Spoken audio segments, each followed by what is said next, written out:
மொட்டைய போட்டு செடிய வளர்த்து பாபாலி போல முடிய வளர்த்து யார பார்த்து நாங்க பயப்பட மாட்டோம் கெஞ்சா தழுந்த பவரு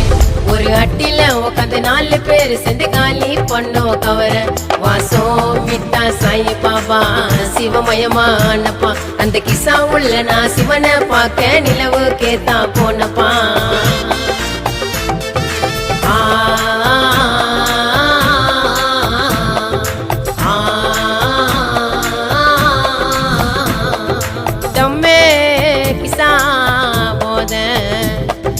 வலிக்கும் புள்ளிங்க மேத